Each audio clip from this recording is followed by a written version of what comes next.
우리는 경건한 그리스도인입니까? 우리의 신앙의 가장 심각한 위험은 자기 기만입니다. 다른 말로 이것을 경건의 모양이라고 합니다. 모양뿐인 경건이라는 것입니다. 결국 그것은 속이는 것입니다. 사실 우리가 당하고 있는 여러 가지 시련과 고통보다도 더 심각한 문제는 우리가 말씀을 듣고서도 아무런 실천을 하지 않는다는 것입니다. 진정한 경건이 우리에게 없다는 사실입니다. 너희는 말씀을 행하는 자가 되고 듣기만 하여 자신을 속이는 자가 되지 말라. 왜 이것이 중요하고 심각한 문제인가 하면 그것은 교묘히 속이는 것이기 때문입니다. 사실은 아무런 능력이나 힘이 없는데 아주 자신이 성숙하고 있는 것으로 속게 만드는 것이 경건의 모양이라는 것입니다. 사실은 아무런 능력이 없습니다. 그래서 아주 작은 시험도 이기지를 못합니다. 우리가 한평생 살면서 참 속는 것이 많습니다. 흔히 우리는 남에게 잘 속는 사람을 가리켜 어리석은 사람이라고 비난합니다. 그런데 정말 어리석은 사람은 자기 자신에게 속는 사람이지요. 이것은 자기가 아주 똑똑한 사람이라고 생각하면서 속기 때문에 속고 있는 줄도 모르고 속는 것이기 때문에 심각한 것이지요. 야고보는 말씀을 듣기만 하는 것은 자신을 속이는 것이라고 경고하고 있습니다. 듣기만 한다는 것입니다. 단순히 듣는 것입니다. 그것뿐입니다. 그 다음이 없습니다. 말씀을 듣는 것 자체를 비난하거나 경멸하는 게 아님을 유의해야 합니다. 사람들은 때로 이런 경우에 극단으로 치닫는 경향이 있습니다. 그래, 말씀을 듣는 게 중요한 게 아니야. 행하는 것이 중요한 것이지. 그래서 말씀을 듣는 것 자체를 아예 무가치한 것으로 경멸하거나 무시하는 다혈질이 있습니다. 소위 말하는 행동주의의 신학입니다. 이런 사람들이 빠지는 함정이 있지요. 그것은 단순히 기독교를 행위와 도덕적 실천의 강령 정도로 전락시킨다는 것입니다.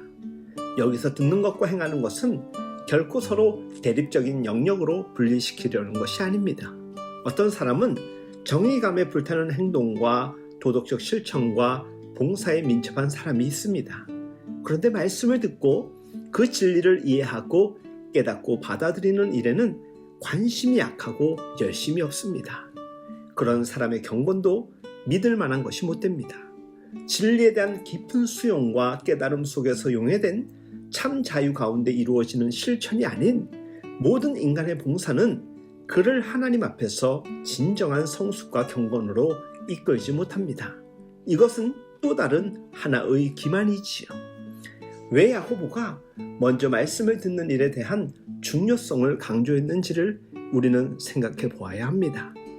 하나님의 말씀을 귀담아 듣는 일은 참으로 중요합니다. 그 속에서 우리가 비로소 나의 의나 나의 신념이 아닌 하나님의 뜻을 발견하고 깨닫기 때문입니다. 그런데 이제 문제는 그 다음입니다. 그 다음이 있어야 한다는 것이죠. 교회에 다니는 것 외에는 믿지 않는 사람들과 조금도 다를 것이 없는 이들이 있습니다. 자기가 하고 싶은 소리는 거침없이 다 했고 다른 사람들의 궁핍에 대해서는 한없이 인색하며 세상의 재미는 있는 대로 다 즐기면서 살았습니다. 그러면서 말씀을 듣는 것도 좋아했습니다. 좋은 설교를 찾아다니기도 하고 그런 설교를 듣는 것을 좋아했습니다. 그런데 그것이 전부입니다. 그것뿐입니다. 이런 자들은 모두 자기 자신에게 기만당하고 있는 것이죠. 속는 줄을 모르고 속고 있는 것입니다. 자신들이 꽤 괜찮은 신자라고 생각합니다.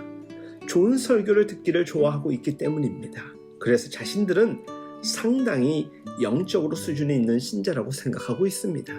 그런데 주님은 이런 교인들을 향해서 너희 눈먼 것과 너희 가련한 것과 너희 벌거벗은 것을 너희가 알지 못한다고 책망하셨습니다.